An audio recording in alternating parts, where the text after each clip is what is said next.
The recent election of Cardinal Giorgio Bergoglio to the position of Pope Francis I was an unprecedented event the world has never before witnessed.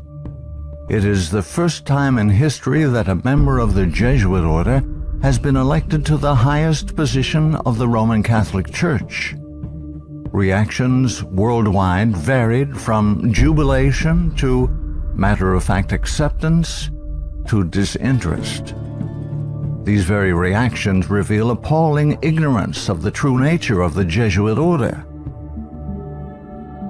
Widely regarded as a benevolent missionary order, known for its educational institutions, the Jesuit order, as the Society of Jesus is commonly known, has long played an incredibly influential, albeit secretive, role in the destinies of nations, organizations, and individuals.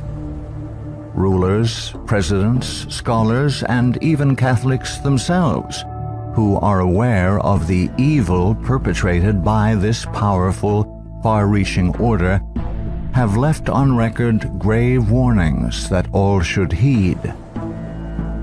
Following is a compilation of quotes from a variety of sources.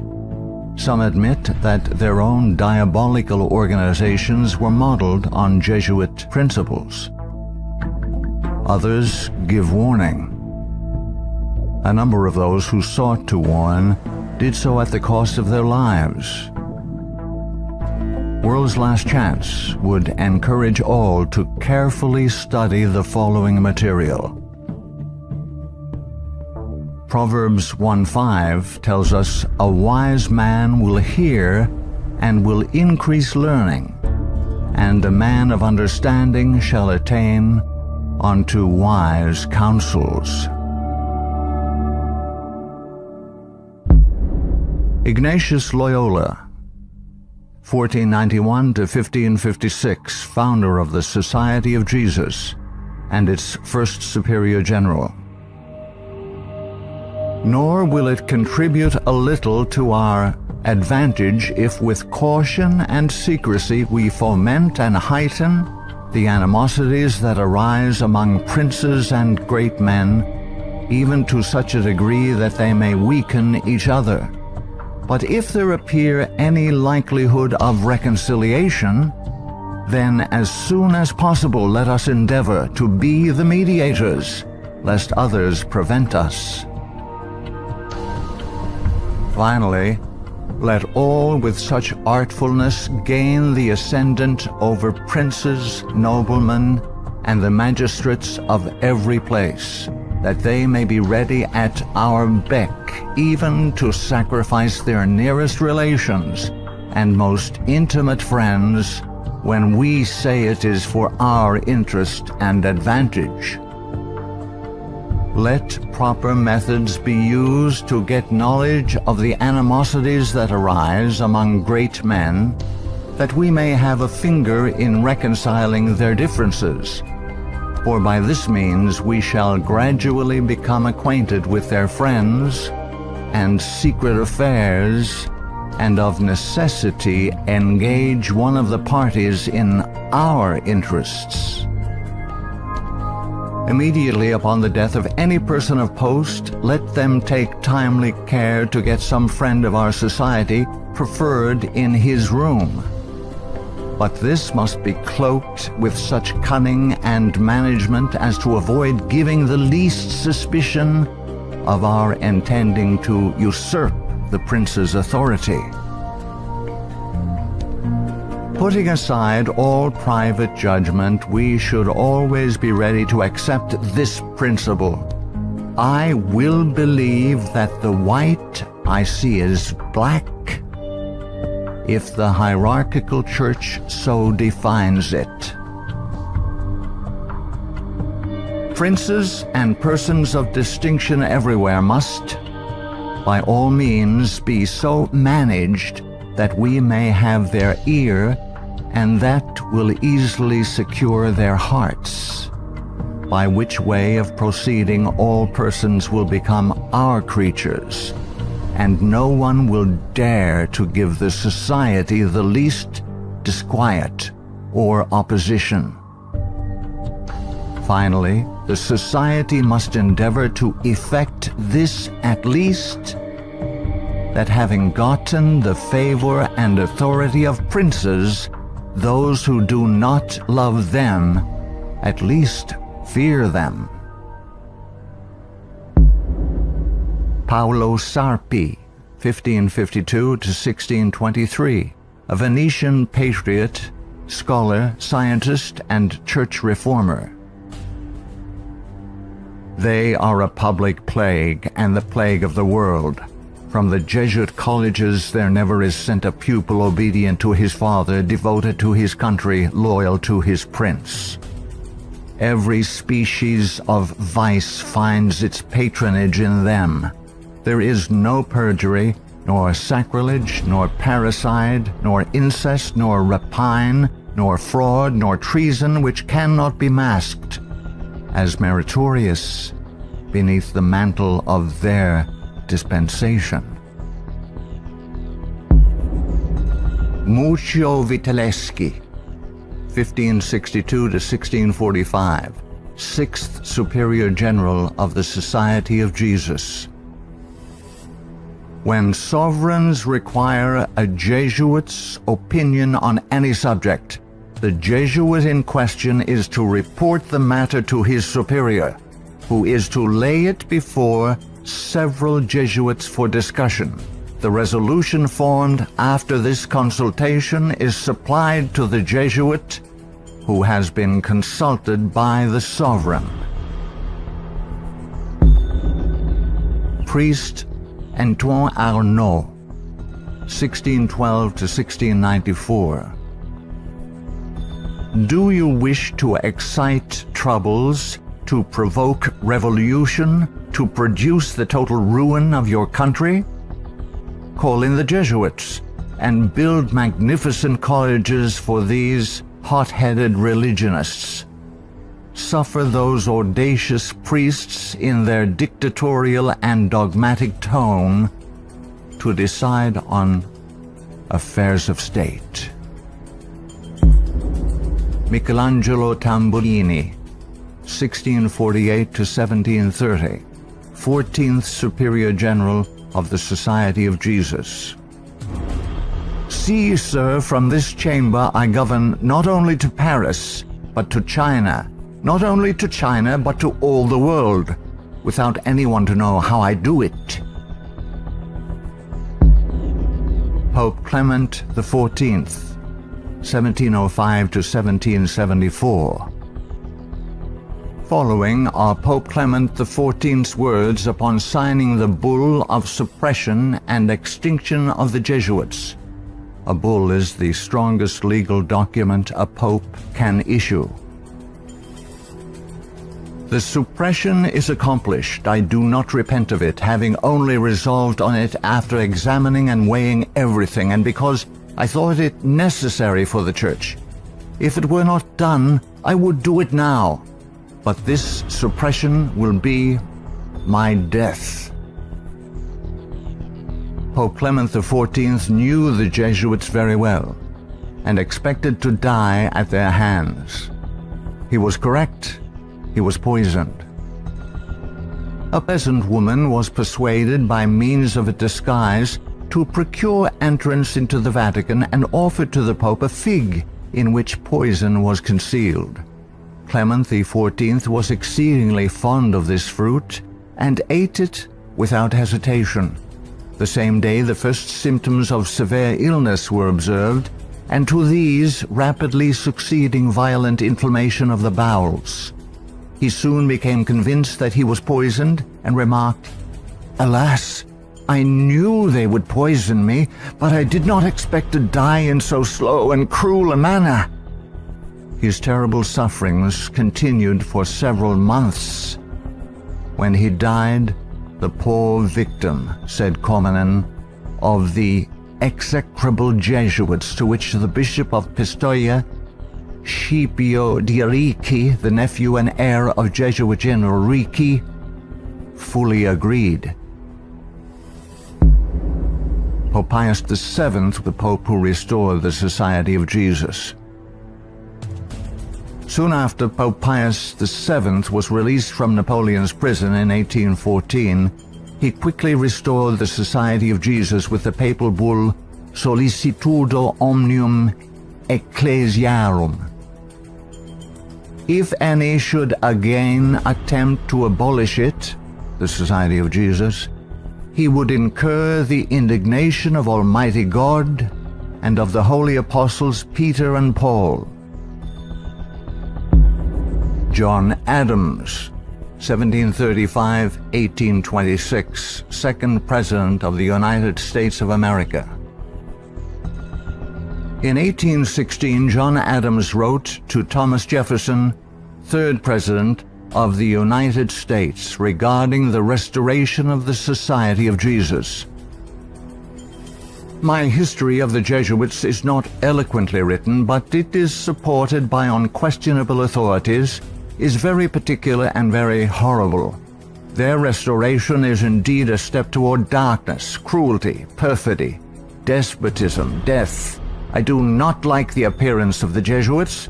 If ever there were a body of men who merited eternal damnation on earth and in hell, it is this society of Loyola's. Shall we not have regular swarms of them here, in as many disguises as only a king of the gypsies can assume, dressed as painters, publishers, writers, and schoolmasters? If ever there was a body of men who merited eternal damnation on earth and in hell, it is this society of Loyola's. We are compelled by our system to offer them asylum.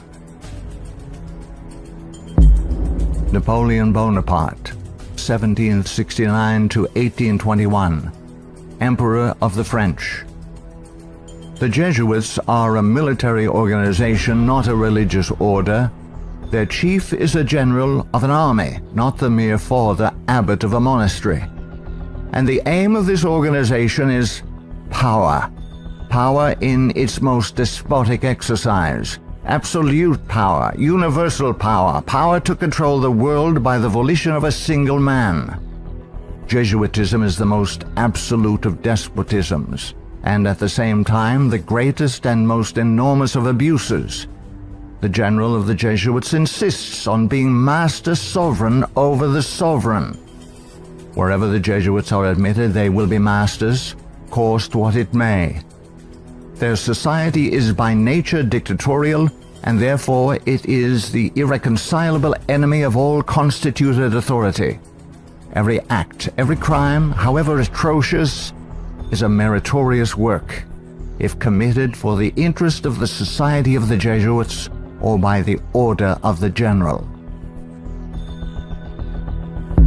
Adam Feischat, 1748–1830, a Jesuit German philosopher and founder of the Order of the Illuminati.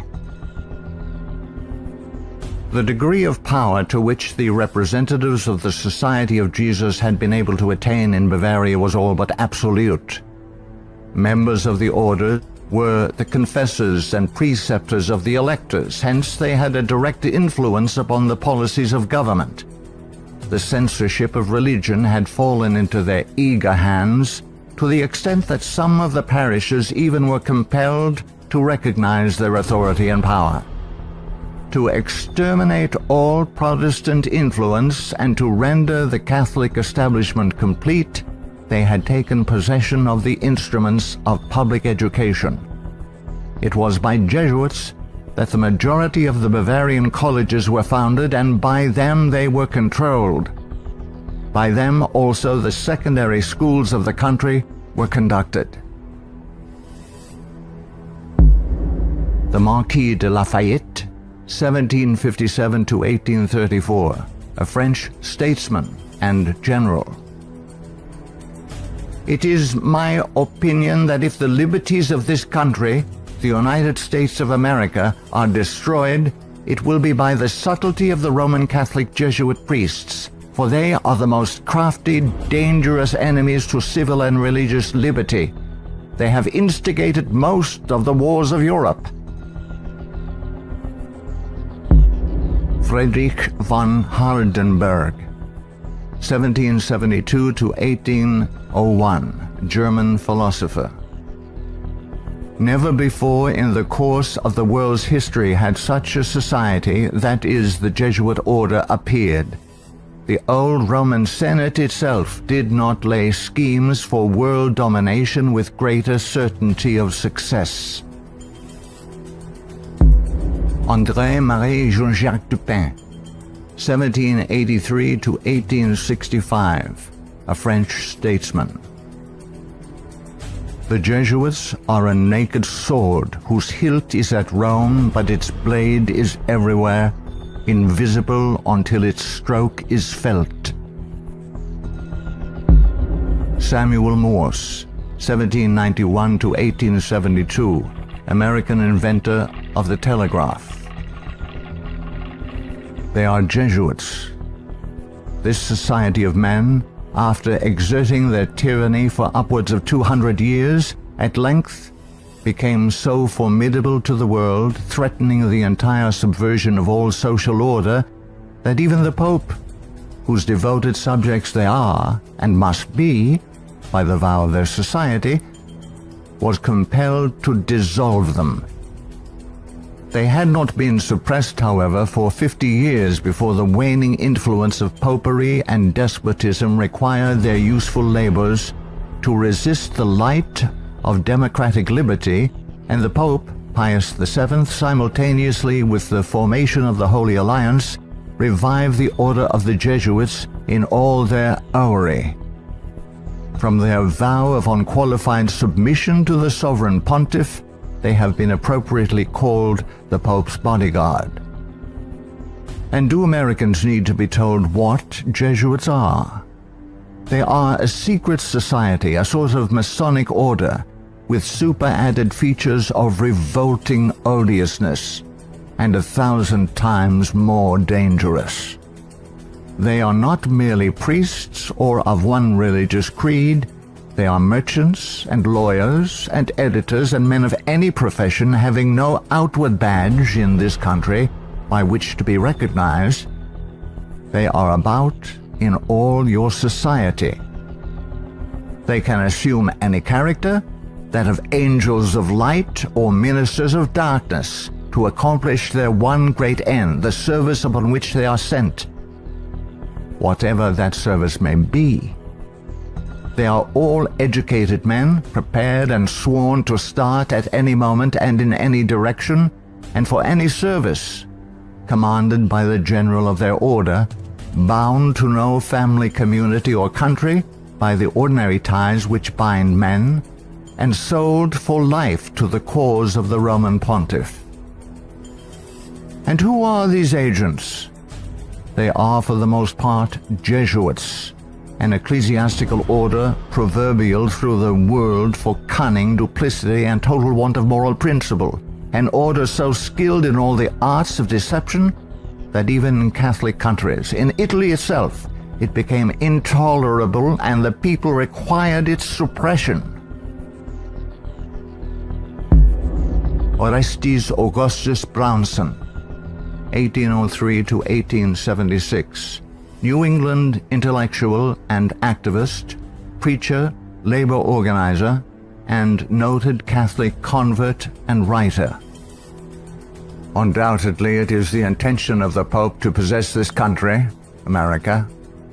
In this intention, he is aided by the Jesuits and all the Catholic prelates and priests. If the Catholic Church becomes predominant here, Protestants will all be exterminated. Abraham Lincoln, 1809 to 1865, 16th President of the United States of America. This war, the American Civil War, 1860 to 1865, would never have been possible without the sinister influence of the Jesuits. We owe it to Popery that we now see our land reddened with the blood of her noblest sons. Though there were great differences of opinion between the South and North on the question of slavery, neither Jeff Davis nor any one of the leading men of the Confederacy would have dared to attack the North had they not relied on the promise of the Jesuits, that under the mask of democracy, the money and the arms of the Roman Catholics, even the arms of France, were at their disposal if they would attack us. The Protestants of both the North and South would surely unite to exterminate the priests and the Jesuits if they could learn how the priests and nuns and the monks which daily land on our shores under the pretext of preaching their religion are nothing else but the emissaries of the Pope, of Napoleon III, and the other despots of Europe to undermine our institutions, alienate the hearts of our people from our Constitution and our laws, destroy our schools, and prepare a reign of anarchy here as they have done in Ireland, in Mexico, in Spain, and wherever there are any people who want to be free. I am so glad to meet you again, he said. You'll see that your friends the Jesuits have not yet killed me, but they would have surely done it when I passed through the most devoted city, Baltimore, had I not defeated their plans by passing incognito a few hours before they expected me. New projects of assassination are detected almost every day, accompanied with such savage circumstances that they bring to my memory the massacre of St. Bartholomew and the gunpowder plot. We feel, at their investigation, that they come from the same masters in the art of murder, the Jesuits.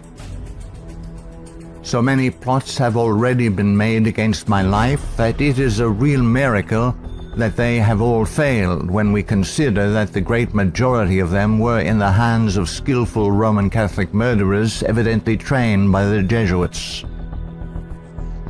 I know that Jesuits never forget nor forsake, but man must not care how and where he dies, provided he dies at the post of honor and duty. Charles Chineke, 1809 to 1899, Canadian ex-Catholic priest.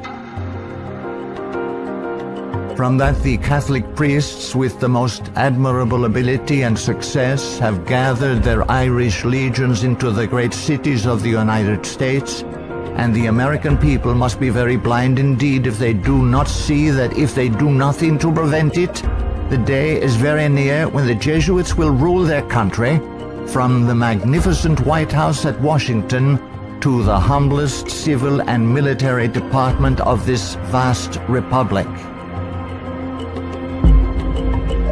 Brigadier General Thomas M. Harris, 1817 to 1906, physician and Union General during the Civil War.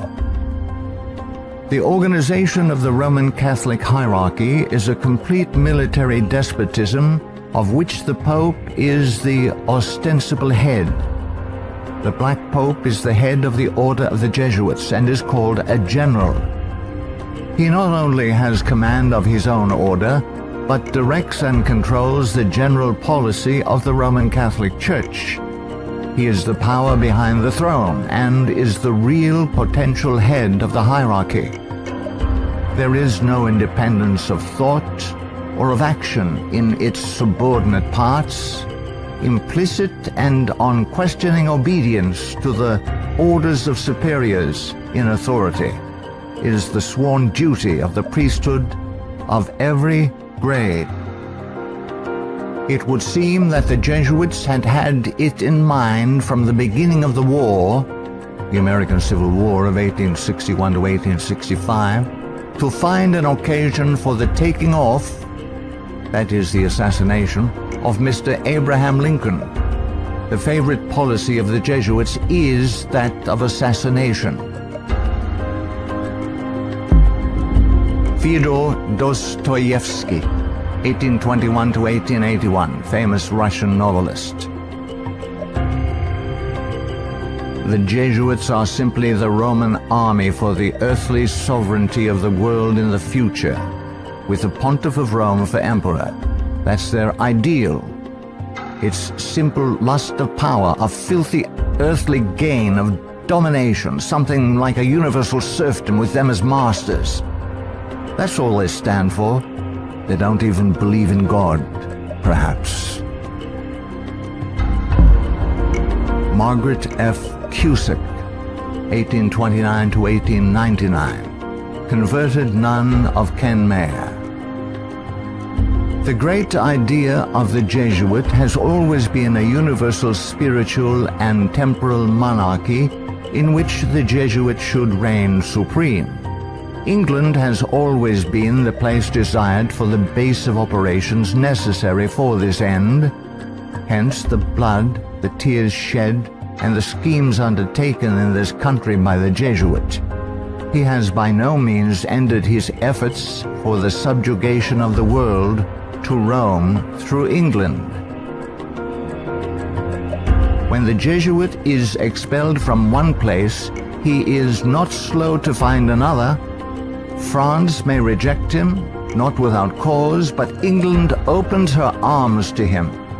Catholic Italy may deprive him of the glories of his once famous home in the Jesuits, but America opens her doors to him. He is the wandering Jew of the Romish Church. He is followed by the execrations of those by whom he was once beloved until they discovered his iniquities. Charles Hayden Spurgeon, 1834 to 1892, British particular Baptist preacher known as the Prince of Preachers. Our ancient enemies have small belief in our common sense if they imagine that we shall ever be able to trust them, after having so often beheld the depths of Jesuitical cunning and duplicity. The sooner we let certain archbishops and cardinals know that we are aware of their designs and will in nothing cooperate with them, the better for us and our country. Of course, we shall be howled at as bigots, but we can afford to smile at that cry when it comes from the church which invented the Inquisition. No peace with Rome is the motto of reason as well as of religion. Richard W. Thompson, 1809 to 1900, Secretary of the Navy, United States of America. The Jesuits are the deadly enemies of civil and religious liberty. The Jesuit general occupies the place of God and must be obeyed, howsoever the peace and welfare of the multitude may be imperiled or the nations be convulsed from center to circumference. The Society of Jesuits must obtain the mastery, even if general anarchy shall prevail, or all the world besides be covered with the fragments of a universal wreck. The sovereigns of the Holy Alliance had massed large armies and soon entered into a pledge to devote them to the suppression of all uprisings of the people in favor of free government. And he, Pius VII, desired to devote the Jesuits, supported by his pontifical power, to the accomplishment of that end. He knew how faithfully they would apply themselves to that work, and hence he counseled them in his decree of restoration to strictly observe the useful advices and salutary counsels whereby Loyola had made absolution the cornerstone of the society. Luigi D Santi, 19th century ex-official censor of the Inquisition. All these things caused the Father General of the Jesuits to be feared by the Pope and sovereigns. A sovereign who is not there, the Jesuits' friend, will sooner or later experience their vengeance. At what then do the Jesuits aim? According to them, they only seek the greater glory of God. But if you examine the facts, you will find that they aim at universal dominion alone. They have rendered themselves indispensable to the Pope, who without them could not exist, because Catholicism is identified with them. They have rendered themselves indispensable to governors and hold revolutions in their hands. And in this way, either under one name or another, it is they who rule the world. He who thinks he knows the Jesuits by having read all the books that were written in the past century, the 18th century, to unmask them would be grossly deceived. The Jesuitism of that day was an open war against the gospel and society. The Jesuitism of the present is a slow but contagious and deadly disease which secretly insinuates itself. It is a poison taken under the name of medicine. B Nicolini, Italian ex-Catholic, in 1854 published the finest Italian history of the Jesuits in existence. Take the Jesuit for what he ought or appears to be, and you commit the greatest of blunders. Draw the character after what the Jesuit seems to be in London, you will not recognize your portrait in the Jesuit of Rome. The Jesuit is the man of circumstances. Despotic in Spain, constitutional in England, republican in Paraguay, bigot in Rome, idolater in India. He shall assume and act out in his own person, with admirable flexibility, all those different features by which men are usually to be distinguished from each other. He will accompany the gay women of the world to the theater and will share in the excesses of the debauchee. With solemn countenance he will take his place by the side of the religious man at church, and he will revel in the tavern with the glutton and the sot. He dresses in all garbs, speaks all languages, knows all customs, is present everywhere, though nowhere recognized, and all this, it should seem, O monstrous blasphemy, for the greater glory of God, ad majorem Dei gloriam. The members of the society are divided into four classes: the professed, coadjutors, scholars, and novices. There is also a secret fifth class, known only to the general and a few faithful Jesuits, which perhaps more than any other contributes to the dreaded and mysterious power of the order. It is composed of laymen of all ranks, from the minister to the humble shoeboy. These are affiliated to the society, but not bound by any vows. They are persons who will make themselves useful. They act as the spies of the order, and serve, often unwittingly, as the tools and accomplices in dark and mysterious crimes. The Jesuit Father Francis Pellico candidly confesses that the many illustrious friends of the society remain occult and obliged to be silent. There is no record in history of an association whose organization has stood for 300 years unchanged and unaltered by all the assaults of men and time, and which has exercised such an immense influence over the destinies of mankind. The ends justify the means is his favorite maxim, and as his only end, as we have shown, is the order, at its bidding, the Jesuit is ready to commit any crime whatsoever. The immense wealth of the Jesuits has been bequeathed to them by wills made at the last hour. Francis Parkman, 1823 to 1893, American historian. The Jesuits, then as now, were the most forcible exponents of ultramontane principles. The Church to rule the world, the Pope to rule the Church, the Jesuits to rule the Pope. Such was and is the simple program of the Order of Jesus, and to which they have held fast except on a few rare occasions of misunderstanding with the vice-regent of Christ. Hector McPherson, 1851 to 1924, prolific Scottish writer and journalist. So hurtful was the Jesuit order found to be that up to 1860 it was expelled no fewer than 70 times from countries which had suffered from its machinations. In spite of continental warnings, England under Queen Victoria, 1837 to 1901, who opened up communication with the Vatican in 1877 and enabled the order to carry out its Second Irish Massacre, 1845 to 1850, has become a Jesuit dumping ground.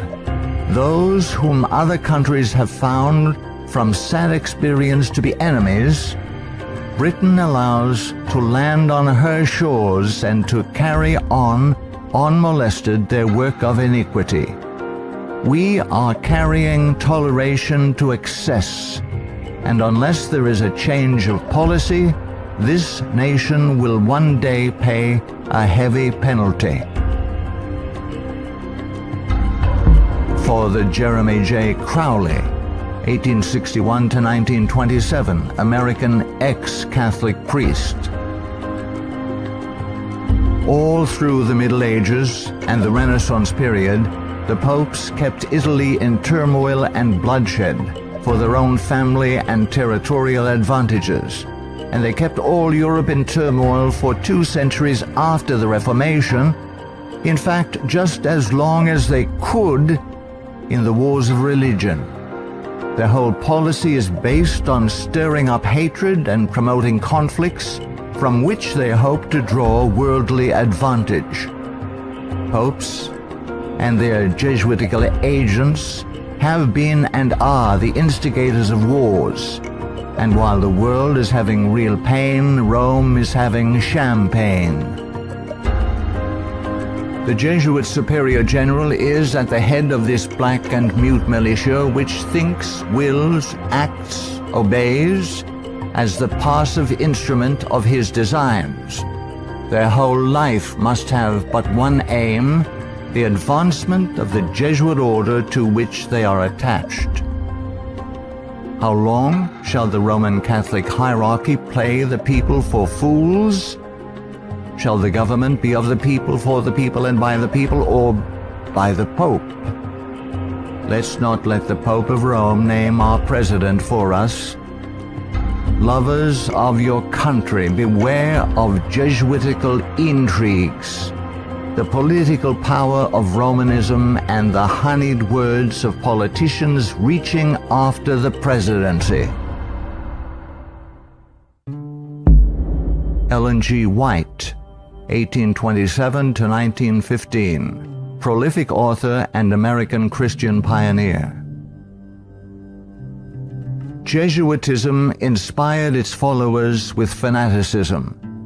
There was no crime too great for them to commit, no deception too base for them to practice, no disguise too difficult for them to assume. It was a fundamental principle of the order that the end justifies the means. By this code, lying, theft, perjury, assassination were not only pardonable but commendable when they serve the interests of the Church. Under various disguises, the Jesuits worked their way into offices of state, climbing up to be the counselors of kings and shaping the policy of nations. Edmund Ronan, 1832 to 1911, former Freemason who served as both secretary and master of Keystone Lodge. The religion of Masonry is a system of absolute despotism, and like that of Rome, demands a blind, unquestioning obedience to all its laws, rules, and edicts, whether right or wrong. What a singular commentary on the indifference, the subserviency, or the cowardice of society that an institution professedly organized by such cunning knaves, the Jesuits, and for such base purposes, and which has been sustained by fraud, falsehood, and deception from the commencement of its career to the present time, should be permitted today to dictate to, if not virtually to rule the nation, and to create such a dread in communities that even some of the ministers of Christian denominations, who detest its vile philosophy and who would like to see it swept from the face of the earth, are absolutely afraid to mention its name, either in the pulpit, the prayer meeting, or the Sabbath school, lest its secret vendetta vengeance might, in some concealed manner, be wreaked upon them. Adolf Hitler, 1889 to 1945, Austrian-born German politician and the leader of the Nazi Party. I have learned most of all from the Jesuit order. So far there has been nothing more imposing on earth than the hierarchical organization of the Catholic Church. A good part of that organization I have transported direct to my own party. The Catholic Church must be held up as an example. I will tell you a secret. I am founding an order. In Himmler, I see our Ignatius de Loyola. Walter Friedrich Schellenberg, 1910 to 1952, German SS Brigadier Führer, who rose through the ranks of the SS to become the head of foreign intelligence. The SS had been organized by Himmler according to the principles of the Jesuit order. The rules of service and spiritual exercises prescribed by Ignatius de Loyola constituted a model which Himmler strove carefully to copy. Absolute obedience was the supreme rule. Every order had to be executed without comment. Avro Manhattan, 1914 to 1990, a writer and philosopher. The Jesuits are one of the largest stockholders in the American Steel Company, Republic, and National. They are also among the most important owners of the four greatest aircraft manufacturing companies in the U.S., Boeing, Lockheed, Douglas, and Curtiss-Wright.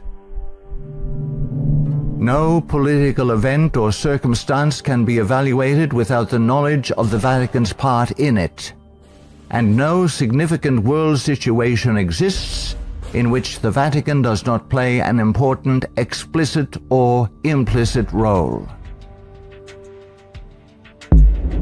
Alberto Rivera, 1935 to 1997, ex-Jesuit. The higher I went in the Jesuit order, the more corruption I saw within the institution. I was invited to attend a secret black mass by high-ranking Jesuits, including Superior General Pedro Arupe, in a monastery in the northern part of Spain. When I knelt to kiss the ring of a high official, I saw a symbol on that ring that made my blood run cold. It was a Masonic symbol, the compass and the square. A thing I hated, and I had been told to fight against it. I found out the Jesuit general was also a Mason and a member of the Communist Party in Spain. Frederic Soucy III, 1936 to 2007, American composer, musician, author, and artist.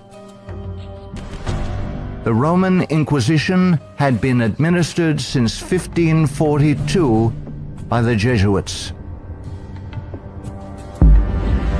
Edmund Paris, 1894 to 1970, author of The Secret History of the Jesuits. The public is practically unaware of the overwhelming responsibility carried by the Vatican and its Jesuits in the starting of the two world wars, a situation which may be explained in part by the gigantic finances at the disposition of the Vatican and its Jesuits, giving them power in so many spheres, especially since the last conflict. The Jesuits are a secret society, a sort of Masonic order, with super-added features of revolting odiousness and 1,000 times more dangerous. The Führer had come to power thanks to the votes of the Catholic Zentrum, Central Party overseen by Jesuit Ludwig Kass, only 5 years before, 1933. But most of the objectives cynically revealed in Mein Kampf were already realized.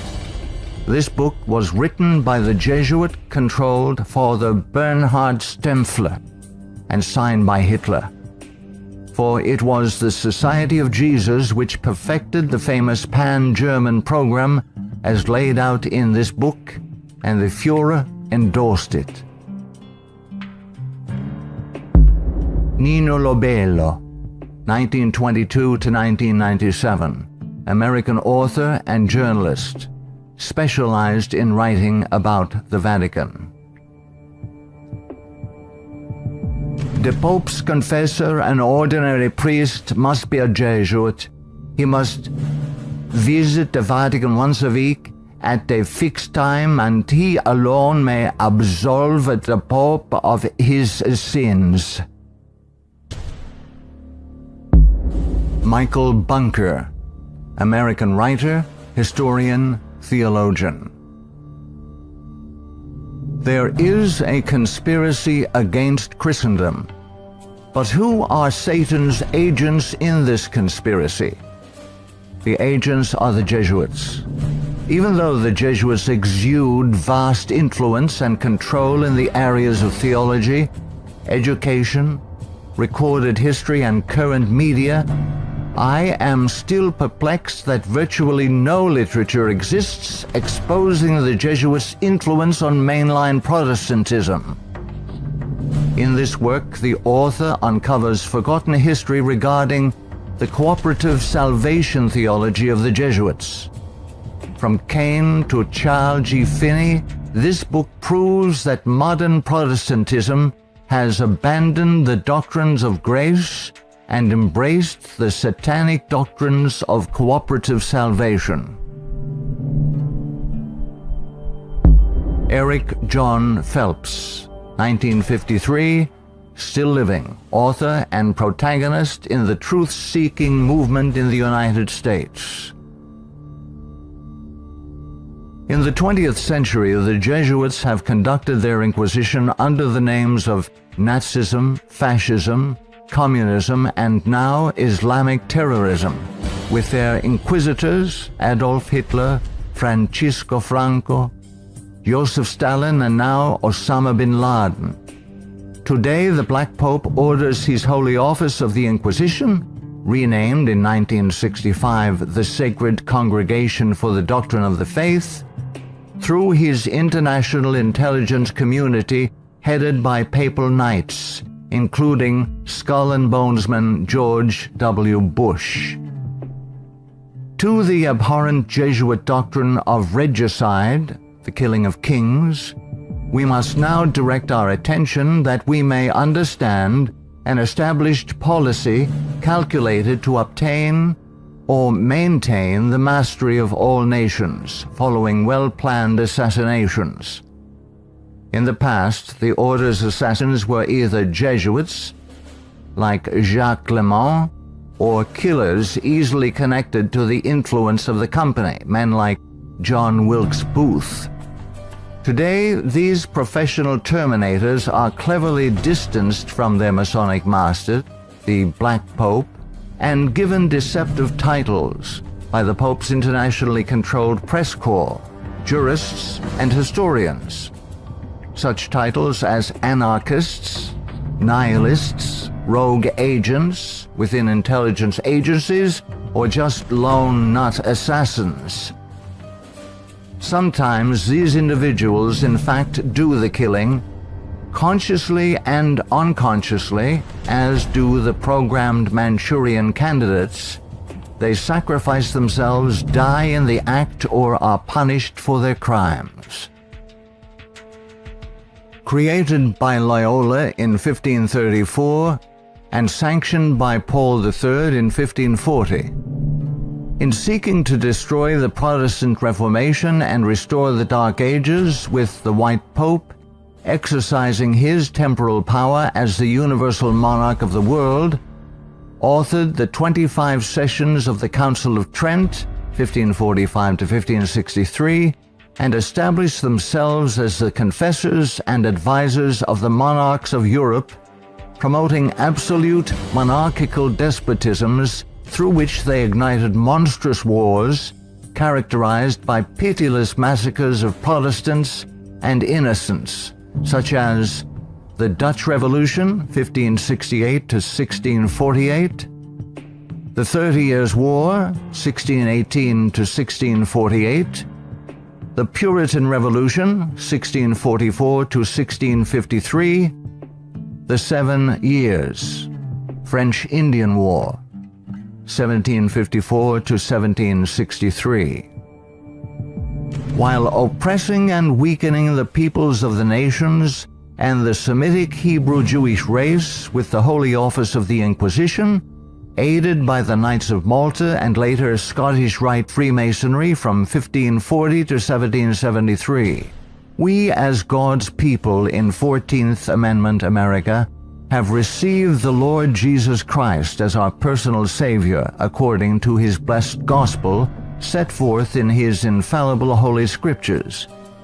The authorized King James Version of 1611, must repent of our personal and national sins. Then we must forsake them. Some of those sins are: 1. Permitting the army of the Black Pope, the company of the Society of Jesus, to exist, mightily prosper, and absolutely control the government of the United States through its Council on Foreign Relations within our borders. 2. Believing the Jesuit-controlled American press, which has continually lied and deceived us throughout the 20th century. 3. Permitting the Jesuits' Federal Reserve banking system and United Nations to exist within our borders, as these two bodies have successfully destroyed popular liberty, liberalism, and the national sovereignty of every nation in the world pursuant to the purposes of the Jesuits' Holy Alliance. 4. Waiving our Fourth and Fifth Amendment rights secured by the declaratory and restrictive clauses of the Bill of Rights at the insistence of the Baptists of Virginia, and so dearly paid for with torrents of blood by our Protestant forefathers, through filing our confessions every April 15th, paying the heavy and progressive communist income tax, thereby financing a multitude of sins. 5. Permitting the drafting, vaccinating, and sending of our sons abroad to fight the Pope's foreign wars, such as the war in Vietnam and the recent wars in Serbia, Iraq, and now Afghanistan, resulting in the further destruction of American liberals and foreign heretics so condemned by the Jesuits' Council of Trent. 6. Permitting the Jesuits, in control of the government of the American Empire, to use our military and financial might to enthrone dictators around the world whose first allegiance is to Rome, thereby restoring the temporal power of the Jesuits, infallible Pope, returning the world to the Dark Ages. 7. Consenting to the Jesuits' Supreme Court decisions in removing the Protestant Bible and prayer from the bulwark of American liberty so hated by the Jesuits, the public school system. 8. Consenting to the immigration of millions of Roman Catholics and pagan persons of color whose loyalty to the Pope or their own race, religion, and nationality is greater than their loyalty to our Protestant constitution and republican form of government, thereby creating a multitude of agitations justifying more centralization of power in Washington, D.C., and through amalgamation, the Africanization of the American white Celtic Anglo-Saxon race, being historically the greatest enemy of the Jesuit order, especially its Bible-believing Protestants and Baptists, as intended by the Company of Jesus pursuant to its Jesuit oath. 9. Consenting to the Jesuit Supreme Court's several decisions of forced integration, resulting in the destruction of both the white and black races through amalgamation, as the exchange of viruses, bacteria, and parasites, unique to each race, creates powerful combinations in the offspring, producing a non-resistant, weak, and sterile population within 5 generations.